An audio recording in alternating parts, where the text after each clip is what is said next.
केमिति अछ पिला माने बहुत भल।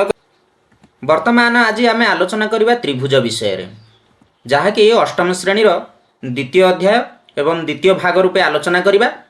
एही आलोचना परे तुमे माने त्रिभुजर अंतर्देश और बहिर्देश को चिन्हट करि परिबो।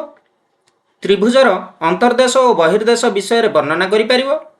त्रिभुजाकार क्षेत्र को वर्णना करि परिबो। वर्तमान चित्रटी को भल भाबरे लक्ष्य कर। एही चित्रटी रे विभिन्न प्रकार बिंदु रही, विभिन्न प्रकार रश्मि, विभिन्न प्रकार सरल रेखा, रेखाखंड इत्यादि रही। अच्छा कहले केउ बिंदु कोण ए, कोण बी और कोण सी रो अंतस्थ अटे। चिन्हित अंश गुड़िक कोण ए, कोण बी एवं कोण सी रो अंतर्गत बिंदु अटे। केउ बिंदु त्रिभुज एबीसी उपरिस्थ अटे। चिन्हित बिंदु गुड़िक त्रिभुज एबीसी उपरिस्थ अटंती।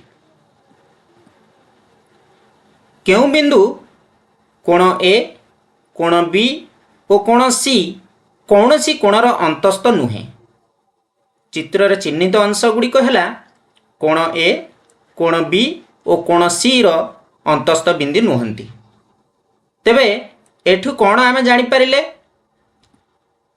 ना, एठी आमे जानिले जे कोण ए, कोण बी, कोण सी किंबा त्रिभुज एबीसी उपरिस्थ बिंदु को नहीं गठित ज्यामितिक चित्रटी है त्रिभुज, जहाँकि हलदिया रंग रे चिन्हित होईछि। तेणु आमे एहा ही बुझिबा जे हलदिया रंग चिन्हित अंश त्रिभुजर अंतर्देश और हलदिया रंग विहीन चिन्हित अंशटी त्रिभुजर बहिर्देश अटे। तेबे पिला माने एही चित्ररु तुमे अंतर्देश और बहिर्देश विषय रे भल से जानि पारिथिबो। आस त्रिभुज विषय रे किछि नुआ कथा जानिबा।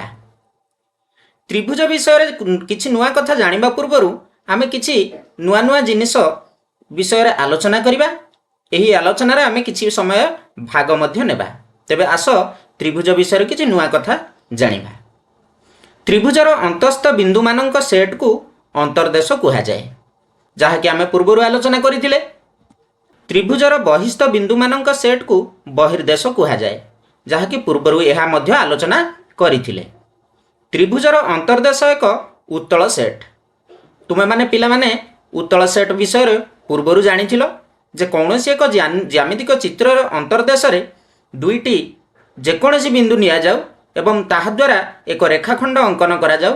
जदि उक्त रेखाखंडटी उक्त ज्यामितिक चित्र मध्य रे संपूर्ण भाव रे रही जाए, तेबे ताकू उत्तल सेट बोली कुहा जाई परिबो। तेबे त्रिभुजर अंतर्देश एक उत्तल सेट अटे। सेही भली भाबे त्रिभुजर बहिर्देश एक उत्तल सेट नुहे। काहीकि ना त्रिभुजर बहिर्देश रे जेकोसी दुईटी बिंदु आमे नेई जतबेले रेखाखंड अंकन करिबा, तेबे संपूर्ण रेखाखंडटी त्रिभुजर बहिर्देश रे रहिबो नाही। ताहा निश्चित भावे कोउठी ना कोउठी असुविधा सृष्टि करिबो। तेणु त्रिभुजर बहिर्देश एक उत्तल सेट नुहे। आमे एहा बुझिले जे एक त्रिभुज एवं एहार अंतर्देश मिसी करी त्रिभुजाकार क्षेत्र सृष्टि करंती। पिला माने तुमे एही त्रिभुज विषय रे विशेष भावे आलोचना कलो। एही आलोचना करि सारिबा परे एही प्रसंग को भित्ति करी किछि प्रश्नावली रहिछि। एही प्रश्नावली गुडी को तुमे आलोचना करिवो सांग मानक सह। आवश्यक स्थले शिक्षकंकर सहयोग मध्य नब, किंतु एहाको अभ्यास करिवो एवं एही पाठटी को बहुमात्रा रे बलवत्तर करिवा पई प्रश्न गुडी को बारंबार प्रस्तुति करिवो। प्रसंग भित्तिक प्रश्नावली गुड़िक जहाँकि निम्न रे दिया जाइछे, जहाँकि तुम सांगसाथी और शिक्षक एवं विषयगत शिक्षकों सह आलोचना करी एहाकु समाधान करिवे। धन्यवाद।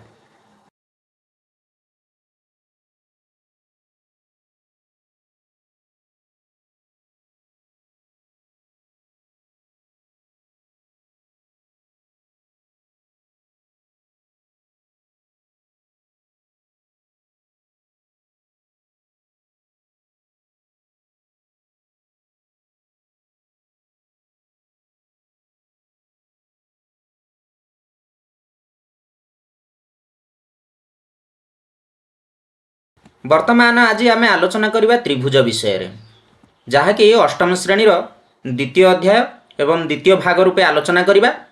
यही आलोचना पर तुमे माने त्रिभुजर अंतर्देश और बहिर्देश को चिन्हट कर त्रिभुजर अंतर्देश और बहिर्देश विषय वर्णना कर त्रिभुजाकार क्षेत्र को वर्णना कर।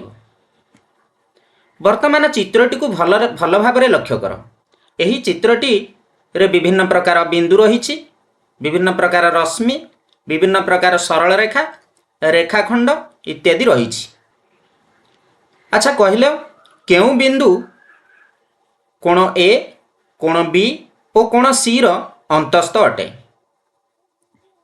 चिन्हित अंश गुड़िक कोण ए, कोण बी एवं कोण सी रो अंतर्गत बिंदु अटे। केउं बिंदु त्रिभुज एबीसी उपरिस्थ अटे। चिन्हित बिंदु गुड़िक त्रिभुज एबीसी उपरिस्थ अटंती।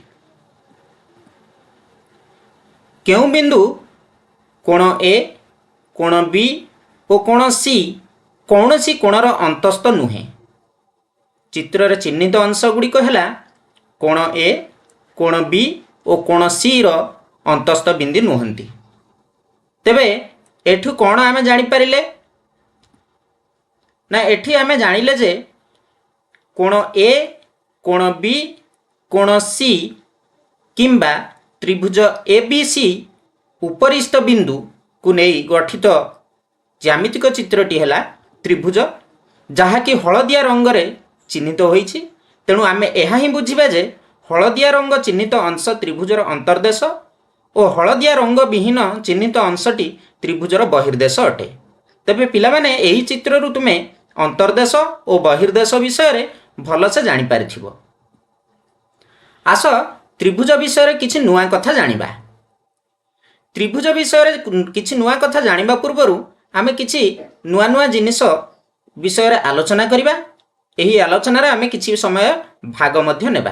तेबे आस त्रिभुज विषय किछि नुआ कथा जानिबा।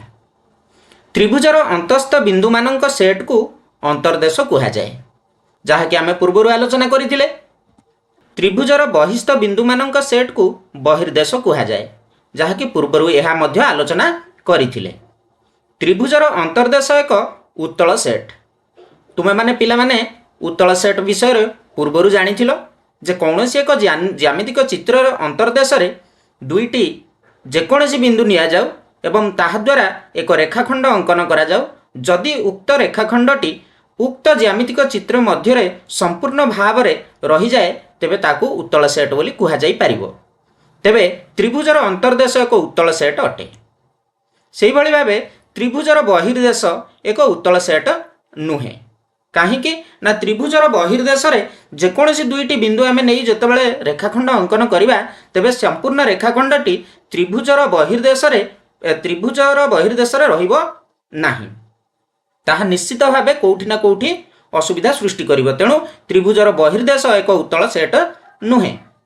आमे एहा बुझिले जे एक त्रिभुज एवं एहार अंतर्देश मिसी करी त्रिभुजाकार क्षेत्र सृष्टि करंती। पिला माने तुमे एही त्रिभुज विषय रे विशेष भावे आलोचना कलो। एही आलोचना करि सारिबा परे एही प्रसंग को भित्ति करी किछि प्रश्नावली रहिछि। एही प्रश्नावली गुडी को तुमे आलोचना करिवो सांग मानक सह। आवश्यक स्थले शिक्षकंकर सहयोग मध्य नब। किंतु एहाको अभ्यास करिवो एवं एही पाठटी को बहुमात्रा रे बलवत्तर करिवा पई प्रश्न गुडी को बारंबार प्रस्तुति करिवो। प्रसंग भित्तिक प्रश्नावली गुड़िक जहाँकि निम्न दिया जाइछे जहाँकि तुम सांगसाथी और शिक्षक एवं विषयगत शिक्षकों सह आलोचना करी एहाकु समाधान करिवे। धन्यवाद।